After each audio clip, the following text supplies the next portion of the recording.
Next जो investigation आता है इसको हम बोलते हैं न्यूक्लियर इमेजिंग। तो न्यूक्लियर इमेजिंग में हमारे पास टू टाइप की स्कैनिंग होती है। इसको एक को हम बोलते हैं थेलियम 201 स्कैन, दूसरा हमारे पास होता है मोगा स्कैन। तो सबसे पहले हम पढ़ते हैं थेलियम 201 स्कैन के बारे में।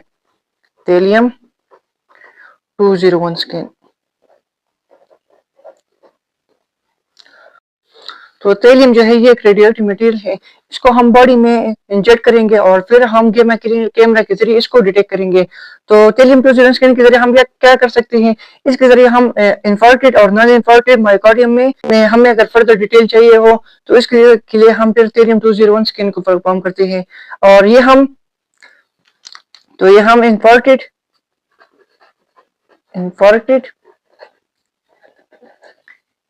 इन नॉन इंफार्क्टेड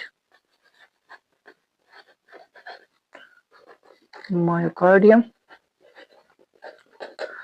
अगर इसके लिए हमें फर्दर डिटेल चाहिए हो तो इसके लिए हम थेलियम 201 स्कैन को परफॉर्म करते हैं। और ये हम तब परफॉर्म करते हैं, इसके इंडिकेशन क्या है, तो इसके इंडिकेशन ये ना कि अगर हम एक्सरसाइज ईसीजी या रेस्टिंग ईसीजी पे अगर हमें कोई एब्नॉर्मलिटी वगैरह डिटेक्ट ना हो तो तब हम थेलियम 201 स्कैन की तरफ जाएंगे। और अगर हम एक्सरसाइज टॉलरेंसेस पे अगर हमें मायोकार्डियल इंफार्क्शन डिटेक्ट ना हो तो फिर हम थेलियम 201 स्कैन पे आ सकते हैं। और अगर हमें रीजन ऑफ इस्कीमिया को डिफाइन करना हो, रीजन ऑफ इस्कीमिया, अगर हमें रीजन ऑफ इस्कीमिया को देखना हो तो इसके लिए हम परफॉर्म करते हैं। और अगर हमें इस्कीमिक फ्रॉम द इंफार्क्टेड मायोकार्डियम दोनों में डिफरेंशिएट करना हो तो इसके लिए भी हम थेलियम 201 स्कैन परफॉर्म करते हैं। इस्कीमिक फ्रॉम इंफार्क्टेड मायोकार्डियम,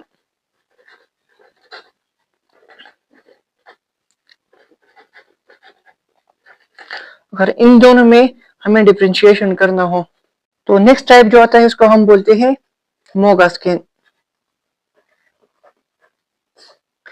तो मोगा स्कैन क्या है, ये एक नॉन इन्वेसिव टेस्ट है जो कि हार्ट फंक्शन एंड मोशन को इवैल्यूएट करता है। नॉन इन्वेसिव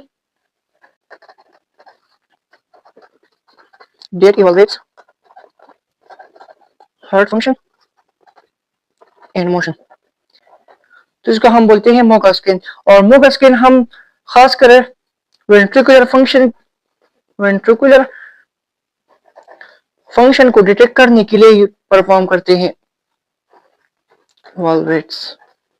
और इसमें हम क्या करते हैं, इसमें हम small amount of radiative material को ब्लड स्ट्रीम में इंजेक्ट करेंगे और फिर जो ब्लड सेल से जो रेडिएटिव एनर्जी आती है गेमा कैमरा उसको डिटेक्ट करेगा और इसके जरिए कैमरा जो है वो हार्ट के चेंबर की इमेज को लेगा। तो इसमें क्या होता है कि हम small amount of radiative material को ब्लड स्ट्रीम में इंजेक्ट करेंगे और गेमा कैमरा जो है वो रेडिएटिव एनर्जी जो कि ब्लड सेल से आ रही है उसको डिटेक्ट करेगा और कैमरा जो है वो हार्ट की इमेजेस को लेगा। और ये स्कैन हम पर्टिकुलरली फॉर द वेंट्रिकल के लिए करते हैं जो कि लेफ्ट एंड राइट वेंट्रिकल है। अगर इसमें कोई एब्नॉर्मलिटी अगर आ जाए या इसमें अगर वेंट्रिकल में कोई एनेरिज्म हुआ है या वेंट्रिकुलर एजेक्शन फ्रैक्शन को हम डिटेक्ट करते हैं तो इसके लिए हम मोगा स्कैन को परफॉर्म करते हैं। तो Moga scan particularly for the left and right ventricular function को इवैल्यूएट करने के लिए हम मोगा स्कैन परफॉर्म करते हैं। तो मोगा स्कैन में हम small amount of radiative material को ब्लड स्ट्रीम में इंसर्ट करेंगे और फिर गेमा कैमरा जो है वो रेडिएटिव एनर्जी को डिटेक्ट करेगा जो कि ब्लड सेल से आ रही है और गेमा कैमरा जो है वो हार्ट के चैम्बर की इमेज को लेगा। और ये हम राइट एंड लेफ्ट वेंट्रिकल की फंक्शन को इवैल्यूएट करने के लिए हम परफॉर्म करते हैं। अगर वेंट्रिकल में एनेरिज्म हुआ है या हमें वेंट्रिकुलर फंक्शन को फ्रैक्शन को इवैल्यूएट करना हो तो इसके लिए हम मोगा स्कैन की तरफ जाते हैं।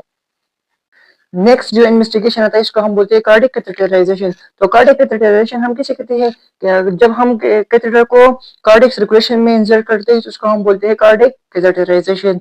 और ये कार्डिक कैथेटराइजेशन हम क्यों परफॉर्म करते हैं, अगर हमें हार्ट के डिफरेंट चैम्बर में प्रेशर को मेजर करना हो या डिफरेंट चैम्बर में हमें ब्लड के ऑक्सीजन कंटेंट को देखना हो या इसमें सैचुरेशन को देखना हो या फिर हमें कार्डिक आउटपुट को मेजर करना हो तो इसके लिए हम कार्डिक कैथेटराइजेशन परफॉर्म करते हैं।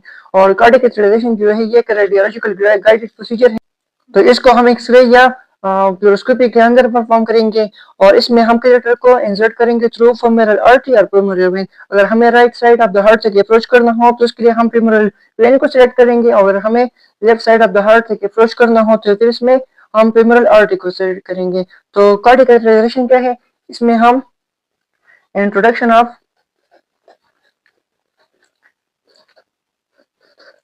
catheter into the cardiac circulation, इसको हम बोलते हैं cardiac catheterization। और इसके इंडिकेशन क्या है, इसमें हम मेजरमेंट ऑफ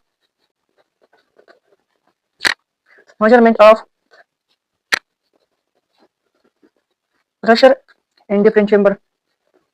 अगर हमें डिफरेंट चेंबर में प्रेशर को देखना मेजर करना हो, या फिर डिफरेंट चेंबर में हमें ऑक्सीजन कंटेंट या उसमें सैचुरेशन को मेजर करना हो, तो इसके लिए हम परफॉर्म करेंगे। या अगर हमें कार्डिक आउटपुट मेजर करना हो, तो इसके लिए भी हम कार्डिक कैथेटराइजेशन को परफॉर्म करेंगे। तो ये रेडियोलॉजिकल गाइडेड प्रोसीजर। तो इसको हम एक्सरे और फ्लोरोस्कोपी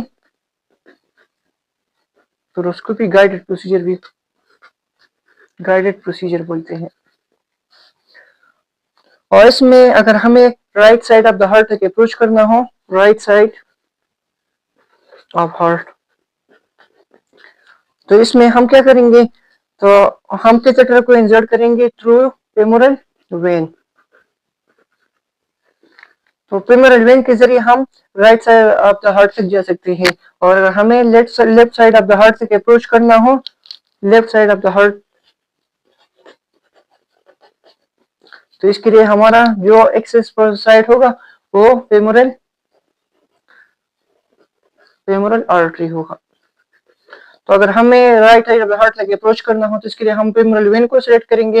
अगर हमें left side of the heart तक अप्रोच करना हो, जिसके लिए हम फेमोरल आर्टरी को सिलेक्ट करेंगे। तो अब अगर हमें right side of the heart तक अप्रोच करना है, राइट हार्ट तक अप्रोच करना है, जिसके लिए हम क्या करेंगे, हम फेमोरल वेन को सिलेक्ट करेंगे, फेमोरल वेन। तो फेमोरल वेन के जरिए हम कहाँ तक जाएंगे, तो फेमोरल वेन के जरिए हम राइट एट्रियम तक जा सकते हैं, राइट एट्रियम।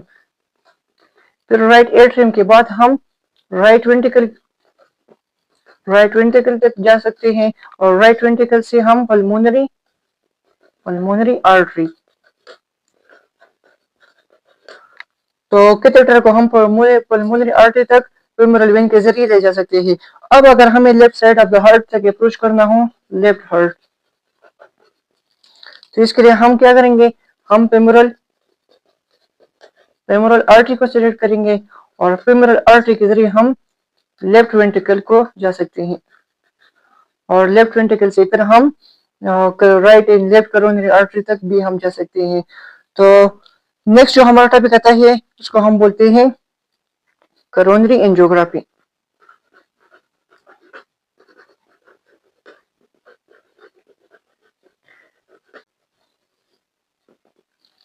तो करोनरी एंजियोग्राफी में हम क्या करते हैं, ये भी एक रेडियोलॉजिकल गाइडेड प्रोसीजर है। इसको भी हम फ्लोरोस्कोपी या एक्सरे के अंडर परफॉर्म करेंगे, और इसमें फिर हम कंट्रास्ट को इंसर्ट करेंगे, और इसके फिर हम इमेजेस लेंगे। तो अगर हमें करोनरी एंजियोग्राफी परफॉर्म करनी हो, तो इसके लिए हमारा अप्रोच साइड होगा राइट फेमोरल आर्टरी। तो राइट फेमोरल आर्टरी के जरिए हम लेफ्ट वेंट्रिकल तक जा सकते हैं, लेफ्ट वेंट्रिकल, और फिर लेफ्ट वेंट्रिकल से हम left in right coronary artery तक कैथेटर को इंसर्ट कर सकते हैं, लेफ्ट राइट करोनरी। और ये हम करोनरी एंजियोग्राफी हम क्यों करते हैं, अगर कोई करोनरी आर्टरी में कोई स्टेनोसिस वगैरह हुई है या कोई ब्लॉकेज वगैरह है, तो इसके लिए हम करोनरी एंजियोग्राफी परफॉर्म करते हैं। और इसमें हम कैथेटर को इंसर्ट करेंगे through the right femoral artery, और राइट फेमोरल आर्टरी से हम जाएंगे राइट वेंट्रिकल तक, और राइट वेंट्रिकल से हम left and right coronary artery तक कैथेटर को इंसर्ट कर सकते हैं। तो फिर हम कंट्रास्ट को इंसर्ट करेंगे, और कंट्रास्ट के इंसर्शन के बाद हम फिर इमेजेस लेंगे, और फिर इमेजेस में हमें वो एरिया नजर आएंगे जहाँ पे स्टेनोसिस वगैरह हुए हैं। तो हम coronary angiography for the coronary artery में अगर कोई स्टेनोसिस वगैरह है तो इसके लिए परफॉर्म करते हैं। तो ये था हमारा investigation of the cardiovascular disease के हवाले से। नेक्स्ट में हम स्टार्ट करेंगे वल्वुलर हार्ट डिजीज। तो तब तक के लिए अल्लाह हाफिज़, अपना ख्याल रखिएगा।